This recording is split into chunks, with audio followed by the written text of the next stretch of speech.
이 아침에 저희들 함께 봉독하실 하나님 말씀 마태복음 13장 1절로 8절 말씀 되시겠습니다.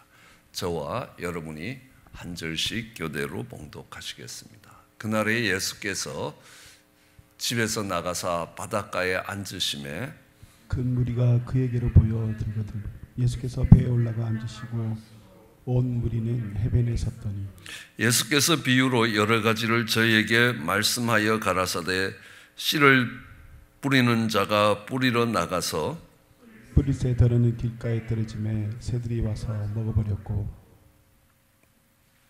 더러는 흙이 얇은 돌밭에 떨어짐에 흙이 깊지 아니하므로 곧 싹이 나오나 해가 돋은 후에 타져서 뿌리가 없으므로 말랐고 더러는 가시떨기 위에 떨어짐에 가시가 자라서 기운을 막았고 더러는 좋은 땅에 떨어짐에 혹 100배 혹 60배 혹 30배의 결실을 하였느니라. 아멘. 우리는 내적 치유를 공부하면서 이 우리의 내면이 어떻게 구성되어 있느냐라는 것들을 살펴볼 필요가 있습니다. 앞에서 배운 것처럼 우리 인간은 영과 혼과 육으로 구성되어 있다라는 것들을 알 수 있습니다. 그래서 혼을 구성하고 있는 것은 지정의라는 인격을 구성하는 요소입니다. 우리는 인격이라고 이야기할 때 그 사람의 지식과 감정과 의지를 가지고 인격이라고 이야기합니다. 하느님도 인격을 가진 분이다라고 이야기하면 우리의 형편을 아시는 지식이 있고 하나님이 진노하신다라는 감정이 있으시고 이것이 하나님의 뜻이다라고 이야기할 때 뜻, 의지가 거기에 있다는 것입니다. 의지라고 이야기할 때 뜻, 의자, 그러니까 하나님의 뜻이 그곳에 있다. 그러면 하나님도 우리도 하나님의 형상을 닮아서 하나님의 모양을 따라서 지정의의 인격체라고 이야기할 수 있습니다. 이것을 다윗은 고백할 때 이렇게 이야기합니다. 그가 망가진 인생이 되었을 때 하나님의 회복을 위해 기도할 때에 하나님 내 속에 정한 마음, 깨끗한 마음을 창조해 주시고 정직한 영을 새롭게 해달라라고 기도를 하는 것입니다.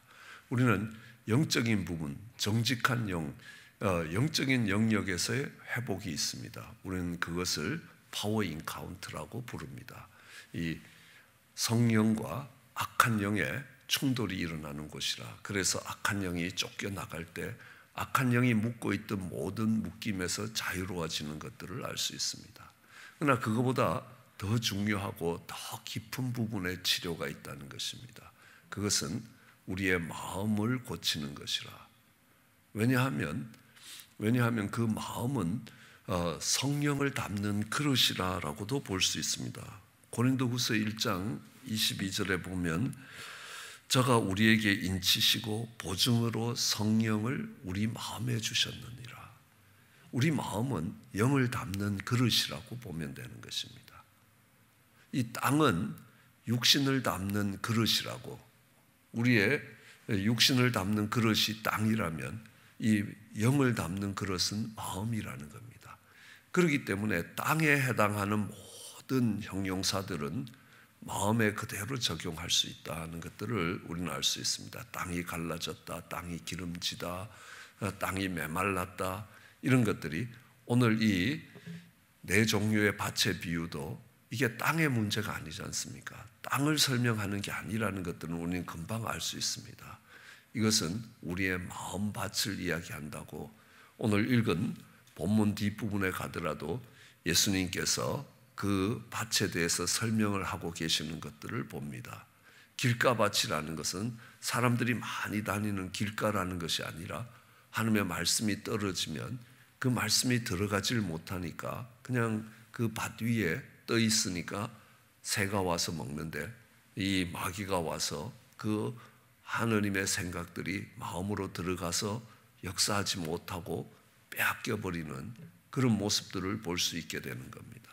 이것이 흙에 대해서 이야기하고 땅에 대해서 밭에 대한 이야기가 아니라 우리의 마음에 대한 이야기라는 거 너무너무 잘 알고 있습니다. 우리는 알다시피 귀신이 쫓겨나갔을 때 귀신이 쉴 곳을 찾는데 귀신이 쉬는 곳은 어디냐 하면 물 없는 곳이다. 그 물이라는 것은 뭘 의미하느냐 하면 육체의 더러움을 제하여 버림이 아니요 선한 양심이 하느님을 찾아가는 것이다. 그게 물이라는 겁니다. 쫓겨나온 귀신이 쉴 곳을 찾을 때 그 쉴 곳은 물 없는 곳이고, 물이라는 것은 베드로전서 3장 21절에 이야기하면 선한 양심이 하느님을 찾아가는 것이라. 그러니까 그 깨끗한 마음이 하느님을 찾아갈 때, 그때 그것을 물이라고 이야기하면 그것이 없는, 그 마음이 하느님을 찾아가는 모습이 없을 때는 귀신들이 저기는 언제든지 내가 쉴 수 있는 내 집이라고 이야기를 해버린다는 겁니다. 그러므로 우리는 귀신을 쫓아내는 이 파워 인카운트보다 훨씬 더 중요한 것이 우리의 마음이 하느님을 찾아갈 수 있도록 만들어가는, 다르게 얘기하면 그 영의 그릇을 깨끗이 하는 것들, 아니면 영적인 이 방어망을 세워놓는 것들이 귀신을 쫓아내는 일보다 훨씬 더 중요하다는 겁니다. 이 내적 지우라는 거, 우리가 집중적으로 바라볼 수 있는 것은 이 마음을 어떻게 고쳐가느냐라는 겁니다. 성경에 보면 마음이라는 단어가 약 한 2000번 이상 나오고 있습니다. 마음에는 두 가지가 설명되고 있는데 마인드와 하트라는 것이 설명되고 있습니다. 그런데 우리 성경은 이 두 개의 마인드와 하트를 별로 잘 구별이 잘 안 되는 겁니다. 마인드도 마음이고 하트도 마음으로 번역될 때가 참 많이 있다라는 걸 알 수 있습니다. 그러나 원어와 영어 성경을 보면 그 속에 마인드라는 것과 하트가 다르게 움직이고 있다라는 것들을 알 수 있습니다. 그래서 마인드는 어떤 거냐? 마인드는 무엇인가 판단하고 그 다음에 생각하고 결심하는 그런 장소라면, 이 하트는 그 처리된 것들을 저장하는 장소다라는 겁니다. 이게 어떤 외부에서 자극이 들어오면 이제 이것을 평가하고 또 이것을 생각하고 처리하는 과정이 있는가 하면 그 처리된 생각을 저장하는 과정이 있다는 겁니다. 그래서 우리는 컴퓨터를 보더라도 컴퓨터에도 입력이 되면 그것이 처리가 되는 겁니다. 프로세스라는 것, 그러니까 그 컴퓨터의 두뇌에 해당하는 이 프로세스를 통해서 어떤 결과를 만들어내는 겁니다. 물론 결과를 만들어내지만 그 프로세스와 모든 정보들을 다시 하드디스크라는 이 저장 장소에다가 그것을 집어넣습니다. 처음에는 랜덤 어세스 메모리라는 곳에 그것을 저장했다가 그것을 다시 롱텀, 장기적으로 이것을 내가 이 처리한 이런 이 기억들은 내가 갖고 있어야 되겠다, 이게 갖고 있을 가치가 있는 것이다 라고 판단이 되면 그것을 하드디스크에 저장을 하게 되는 겁니다. 우리 두뇌도 그렇게 만들어져 있다는 겁니다. 이 전두엽은 그 램 메모리와 같은 역할을 하지만 전체적인 뇌는 그 속에 우리의 과거의 나쁜 기억, 아픈 기억, 또 좋은 기억들도, 이런 기억들이 그 저장 장소에 다 저장이 되어 있다는 겁니다. 언젠가 실험을 하는 사람들이 뇌 세포에 어느 잘 활성화가 되지 않는 어느 부분의 뇌 세포에 미세 전류를 가하니까 이 사람이 이 야구장을 들어가는데 개구멍으로 막 기어서 야구장에 들어가는 그때의 국민학교 때 일이 생각나더라는 겁니다. 그 부분을 자극할 때마다 개구멍으로 들어가던 이 시간들을, 그때의 기억들을 다시 떠올리게 되는 겁니다. 근데 이 사람이 도둑으로 살지 않기 때문에 옛날에 그렇게 살짝 몰래 들어가던 그 기억이 살아가는데 그렇게 중요하지 않으니까 이게 활성화되진 않지만 저장은 돼 있다는 겁니다.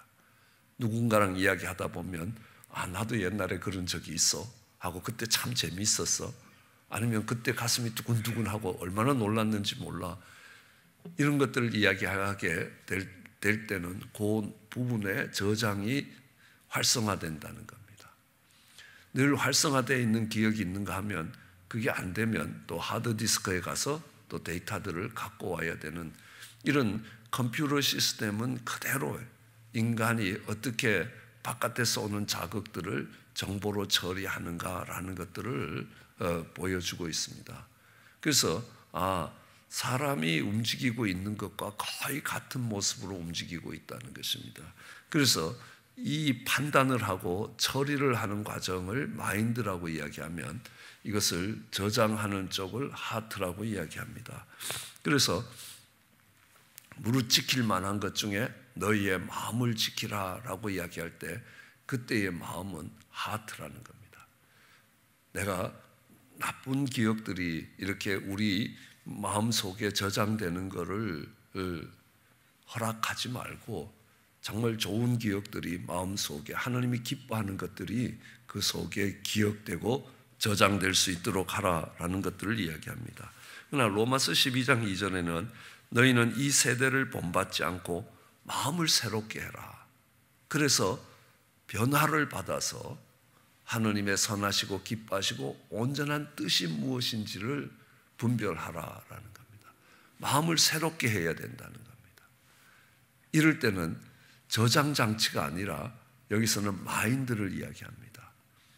무엇인가를 보고 어떤 것들을 평가하는 그 평가 기준, 처리하는 기준들을 바꾸고 그렇게 해서 이 마음을 새롭게 만들어야 된다라고 이야기할 때 여기에는 우리말로는 마음이라고 번역이 되어 있지만 앞에서 무릇 지킬 만한 것 중에 너희의 마음을 지키라라고 이야기할 때 하트와는 다른 마인드라는 단어를 씁니다.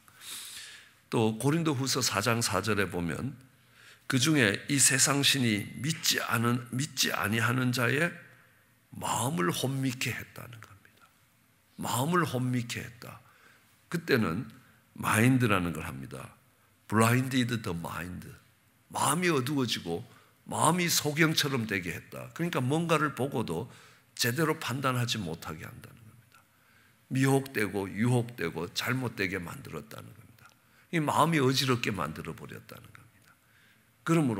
그러므로 잘 유혹이 되고 미혹이 된다라는 것들을 알 수 있습니다. 다윗이 고백했듯이 내 속에 정말 정한 마음을 창조해 주시고 정직한 영을 새롭게 해달라 그럴 때 그 정한 마음이라는 것은 하트를 이야기한다는 겁니다. 에스겔서에 보면 내가 새 영을 너희 속에 두고 새 마음을 너희에게 주되 너희의 육신의 굳은 마음을 제하여 버리고 부드러운 마음을 줄 것이다. 이것이 새 언약이라는 겁니다. 하나님이 우리에게 주시는 새로운 언약인데 그것이 마음에 관한 것이다. 내가 내 영을 너희 속에 두고 새 마음을 주고 육신에서 굳은 마음을 제하여 버리고 부드러운 마음을 줄 것이다 라고 이야기할 때 이것은 하트를 이야기하고 있다는 겁니다. 그래서 성경을 읽으면서 이게 마음이라고 나오는데 이게 마음인지 하트인지 마인드인지 이거를 구별할 수 있게 되면 이 정보와 이 인포메이션들이 들어왔을 때 어떻게 처리되고 어떻게 저장되고 우리가 어떻게 반응하고 있느냐라는 것들을 잘 알 수 있게 되는 겁니다. 한번 보시면요, 이게 마인드인지 하트인지를 한번 생각해 보십시오. 마음이 청결한 자는 복이 있다. 이게 하트겠습니까? 마인드겠습니까? 지금부터 이야기하는 것은 거의 하트라고 보시면 됩니다. 내 마음이, 내 보물이 있는 곳에 내 마음이 있다. 그리고 주님의 마음에 합한 자다 라고 이야기하고 가롯 유다의 마음에 예수를 팔려는 생각을 집어넣었다. 마음에 가득한 것이 입으로 나온다. 마음에 가득한 것이 입으로 나온다. 이거는 분명히 저장과 관련되어 있다는 거 조금 더 쉽게 알 수 있을 것입니다. 그렇죠? 유다의 마음에 예수를 팔려는 생각을 집어넣었다. 그 다음 이 마인드로 쓰고 있는 것은요, 두 마음을 품어 정함이 없는 사람이다. 두 마음을 품고 있다라는 겁니다. 육체의 법과 마음의 법이 내 속에서 싸운다. 육체는 이렇게 가자 그러고 마음은 이렇게 가자고 이야기한다. 육체의 법과 마음의 법이 싸운다라고 이야기할 때는 마인드라는 걸 쓴다는 겁니다. 네가 하려고 하는 마음만 있으면 하나님이 그걸 하고 안 하고를 떠나서 그 마음을 받으신다라고 이야기할 때 네가 정말 하나님의 전을 세우고자 하는 그런 마음이 있느냐? 그런 마음이 있으면 그 마음이 있는 대로 하나님이 받으신다. 그것을 세우고 안 세우고보다 더 중요한 것이 너희 마음이 그럴 생각이 있느냐라는 겁니다. 할 마음이 있으면 있는 대로 받는다라는 고린도후서 말씀이 있습니다. 그때는 마인드라고 이야기합니다. 베레아 사람은 더 신사적이어서 간절한 마음으로 하나님의 말씀을 받았다라고 이야기할 때도 마인드를 사용합니다. 서로 마음을 같이 하여 이럴 때도 마인드를 사용한다는 겁니다. 자, 이 마음이 문제가 되는 겁니다. 이게 우리가 생각하는 것처럼 그렇게 쉽게 이 구분이 잘 안 갈 때가 참 많다는 겁니다. 그러면 우리가 내적 치유라고 이야기할 때 바로 이 마인드와 하트의 무너진 부분들을 다시 새롭게 하고 또 온전하지 못한 부분을 온전하게 만들어가는 것이라는 것들을 안다면 이 마인드와 하트의 움직임들이 어떤 것인가라는 것들을 우리는 깊게 생각해 볼 필요가 있다는 겁니다. 그 두 개가 같은 문장에 들어갈 때는 어떻게 나오느냐라는 것들을 살펴보면요. 예레미야서 17장 5절부터 11절에 나 여호와가 이같이 말하노라 무릇 사람을 믿으며 혈육으로 그 권력을 삼고 마음이 여호와를 떠난 그 사람은 저주를 받을 것이다. 마음이 여호와를 떠나면 저주를 받을 것이다. 그러면서 쭉 뒤에 가서 만물보다 거짓되고 심히 부패한 것이 마음이라는 겁니다. 누가 능히 이것을 알겠느냐는 겁니다. 나 여호와는 심장을 살피고 폐부를 시험하고 각각 그 행위와 행실대로 보응할 것이다 라고 11절에 이야기합니다. 자, 보십시오. 나 여호와는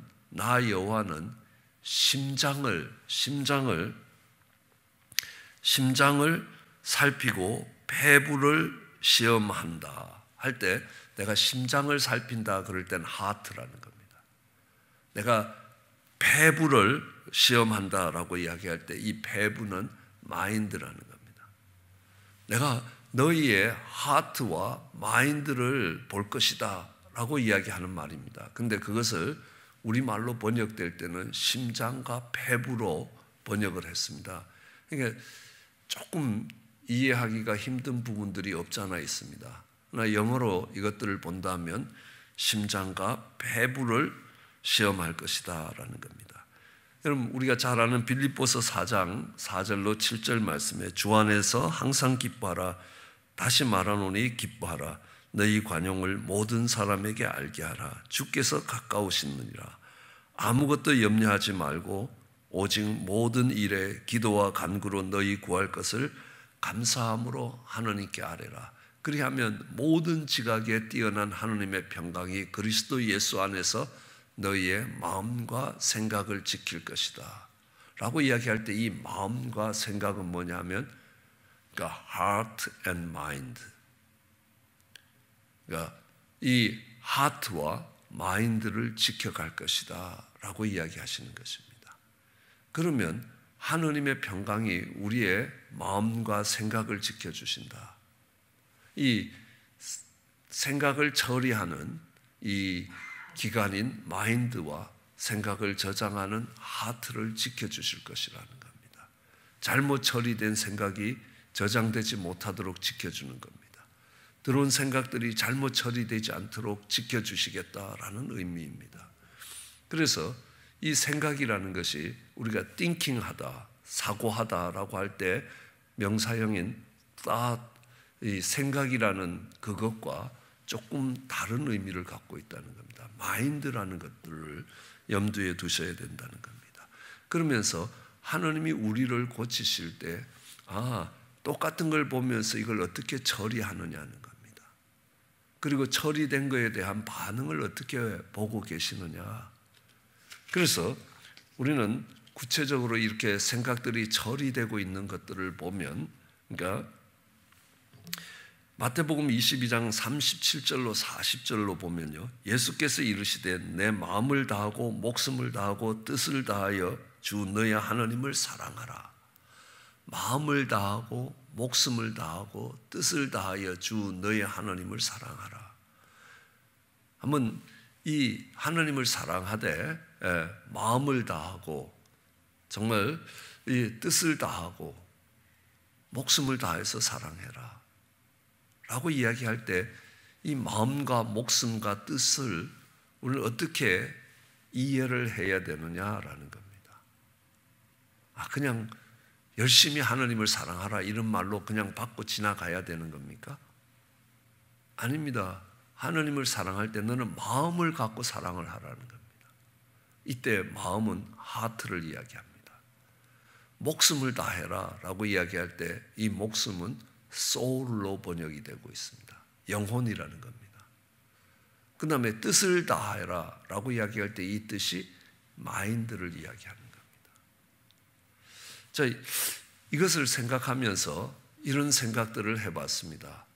우리는 앞에서 믿음 성경 공부를 할 때도 배웠지만 이 허버트 사이몬이라는 사람이 사람 속에 어떻게 사람이 결정을 하나 하고 말을 한마디 하고 어떤 외부에서 오는 자극에 의해서 반응을 보일 때에 어떤 과정들을 지나가느냐라고 이야기하면 처음에 어떤 자극이 들어오면 이 자극을 평가해야 되는 단계가 있다는 겁니다.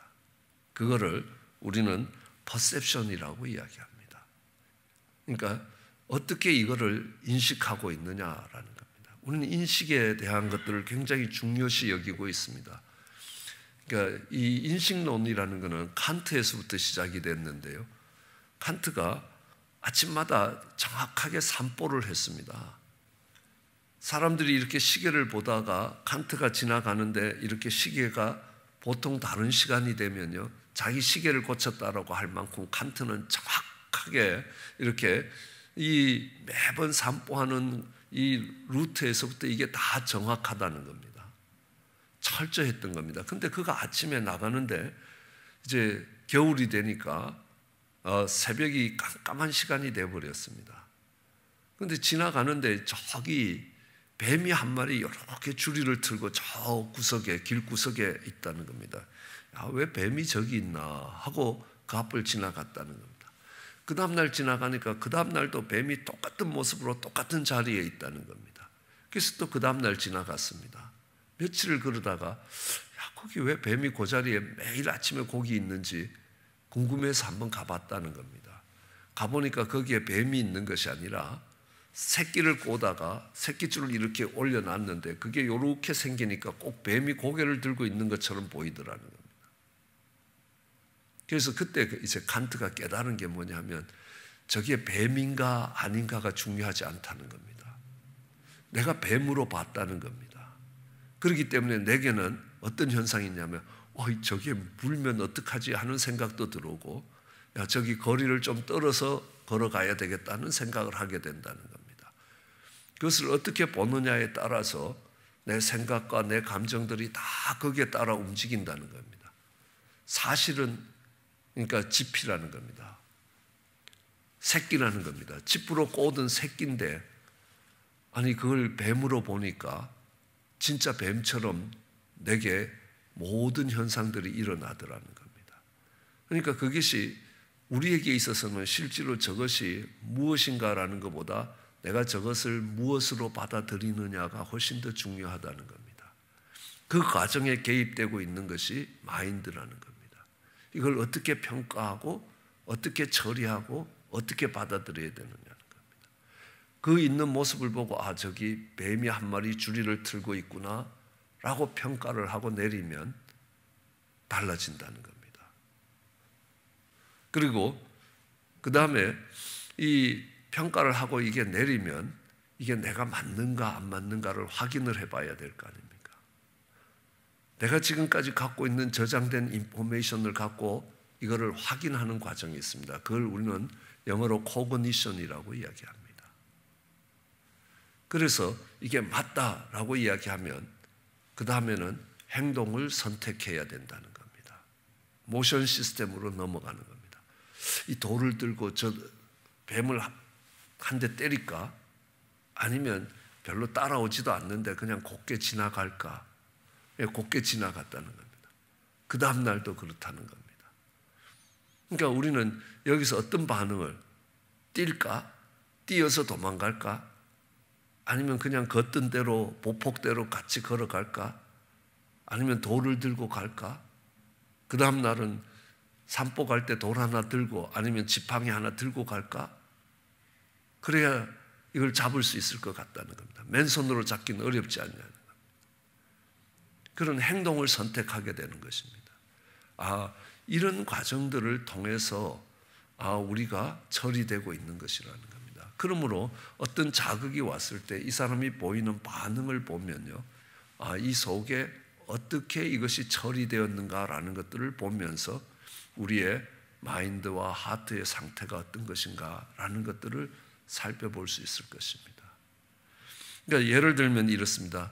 내 지갑 보셨습니까? 라고 물으면요, 내 지갑 보셨습니까? 라고 묻지 않습니까? 그러면 그 질문을 받았을 때 마인드가 움직이기 시작합니다. 이걸 어떻게 평가를 해야 되는가? 평가를 어떻게 해야 되는가라고 할 때에 이거를 지금 나를 의심하는 건가? 아니면 나한테 도와달라고 요청을 하는 것인가?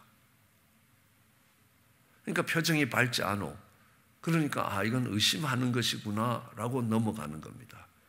그러면 바로 행동으로 가지 않고 쟤는 늘 나를 의심하는가 아닌가, 기억에서부터 저장되어 있는 정보들을 갖고 와서 이거를 영어로는 verify, 확인을 하는 겁니다. 평가를 하는 겁니다. 평가를 할 때 필요한 게 뭐냐면 저장되어 있는 정보라는 겁니다. 그래서 이 하트로부터 이것이 평가가 이루어지기 시작하는 겁니다. 그래, 쟤는 지난번 노트북 없어졌을 때도 나한테 그랬다. 나한테만 물었다. 또 지난번에 다른 거 없어졌을 때도 나한테만 물었다. 이거는 나를 도둑놈으로 보고 있는 것이다. 결론을 내리는 겁니다. 그러면 이제 내가 어떻게 할 것인가 라는 쪽으로 넘어가는 겁니다. 그러면 한 대 때려버릴까? 기싸대기를 한 대 갈길까? 아니면 네 눈에는 내가 도둑놈으로 보이냐? 이렇게 한마디 해줄까? 상대할 가치도 없으니까 못 들은 척하고 가버릴까? 라는 행동을 선택하게 된다는 겁니다. 그래서 그 사람의 말과 행동이 바깥으로 나오게 된다는 겁니다. 간단한 것 같지만 그 과정들을 쭉 정리해갖고 이것이 짧지만 처리가 돼서 이런 결과가 나온다는 사실이라는 겁니다. 근데 나를 의심한다? 표정이 안 밝으니까 의심한다? 근데 아니라는 겁니다.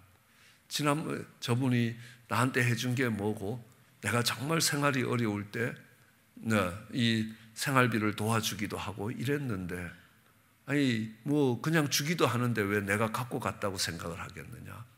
내가 부탁을 하면 또 빌려줄 텐데. 그러니까 아니다 라고 이야기하면 도와달라고 요청을 하는 것이다. 그러면 잘 잃어버리냐? 거기에서부터 데이터가 다시 나오기 시작합니다. 우리 목사님 보니까 지갑뿐만 아니라 안경도 잃어버리고 전화기도 잃어버리고 칠칠맞기 그지없다. 그러면 내가 어떻게 할까? 목사님 정신 좀 차리고 사십시오. 이렇게 이야기에 충고를 해줄까? 아니면 긍휼한 마음으로 그냥 또 잃어버렸어요 하고 도와줄까? 이런 판단을 해서 우리는 행동이 나오는 겁니다.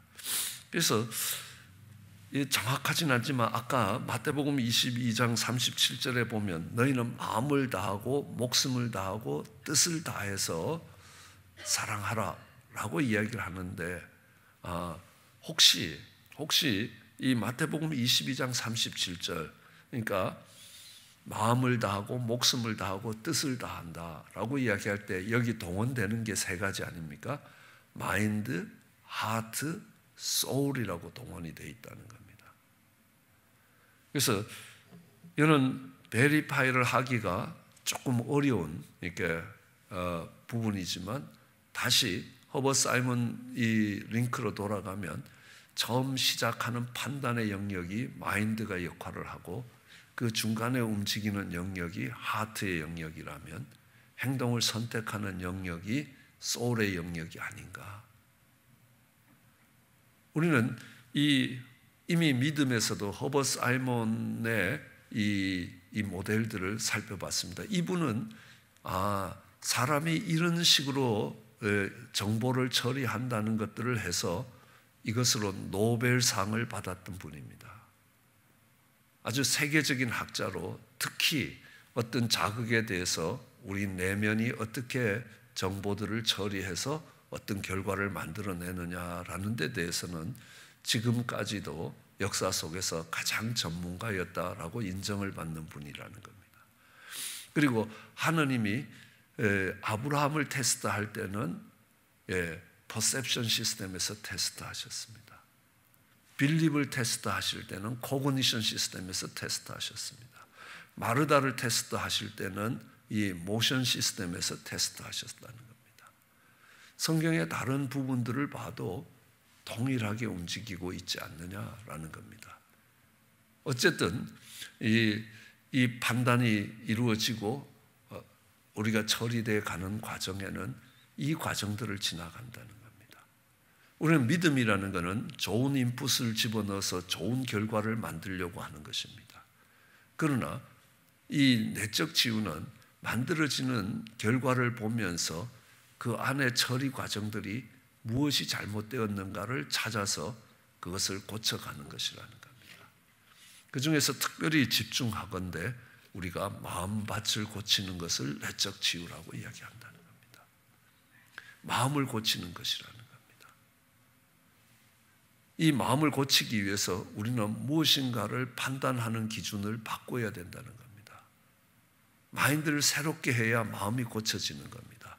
새로운 생각들이, 새로운 것들이 마음으로 들어와야 그 마음이 변화를 받지 않겠느냐는 겁니다. 자, 그렇기 때문에 우리는 이 네 종류의 밭의 비유로 돌아가서 이 밭이 어떤 밭인가라는 겁니다. 길가밭이다라는 겁니다. 하느님의 말씀이, 하느님의 생각이 들어오지도 못하는 것입니다. 하느님의 생각이 들어오긴 들어오는데, 쉽게 들어오는데 뿌리를 내리지 못하는 돌짝밭이 있다는 겁니다. 그리고 하느님의 생각이 뿌리를 내리지만 이게 기운이 막혀서 자라지 못하는 것이 있다는 겁니다. 우리는 내적 치유는 뭐겠습니까? 길가밭은요, 여러 사람이 밟았기 때문에, 여러 번 반복되었기 때문에 이것이 하나의 시스템으로 굳어져 있다는 겁니다. 이게 습관이 돼갖고 자동이 돼버렸다는 겁니다. 그러니까 새로운 게 들어갈 틈이 없다는 겁니다. 이럴 때는요, 그 밭을 갈아엎어야 되는 겁니다. 업사이드 다운이라고 했죠. 위쪽이 아래로, 아래쪽이 위로. 여러분, 겨울 동안 밭이 딱딱하게 굳으면 소나 경운기를 갖고 밭을 갈아엎습니다. 이렇게 터서 바꾸고 또 가로로 바꾸고 세로로 바꾸고 몇 번 하면 밭이 부드러워진다는 거. 굳은 마음을 제하고 부드러운 마음을 주시는 것이라는 겁니다. 마음밭도 그렇게 갈아야 된다는 겁니다. 돌짝밭은요, 열등감 같은 돌짝이 꽂혀 있으면 거기 위에만 건드려지면 하나님의 말씀이고 뭐고 하여튼 발작을 해버린다는 겁니다. 그러면 그 돌을 찾아서 끄집어내야 된다는 겁니다. 빼다 버려야지 그 밭이 좋은 밭이 된다는 겁니다. 그 다음에 자라지 못하는 가시떨기 밭은 그 외부의 환경에서 이 자라지 못하게 하는 가시들을 뽑아버려야 된다는 겁니다. 그것들을 뽑아버려야지, 마음속에 자라는 다른 것들을 뽑아버려야지만이, 말씀도 자라지만 다른 것도 자라기 때문에 자라지 못할 때 이것들을 뽑아버려야 이것이 잘 자랄 수 있다는 겁니다. 우리는 앞으로 그것들을 어떻게 해가는가 배워갈 것이라는 겁니다. 그 마음을 고쳐가는 것은 우리 하느님이 하실 것이라는 겁니다. 우리가 뜻이 있으면 하나님이 그 뜻대로 이루어 가실 것이라는 겁니다. 하나님이 우리의 마음밭을 고치시고 우리가 정말 마음이 변화되어 우리가 마음이 새로워지면 변화를 받는다는 겁니다.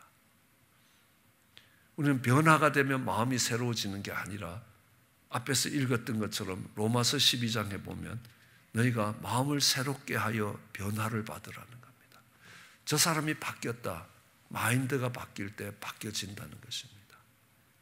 그리고 시간이 걸리겠지만 그 저장 장치들이 마인드가 바뀌기 시작하면 또 그 사람이 새로워진다는 겁니다.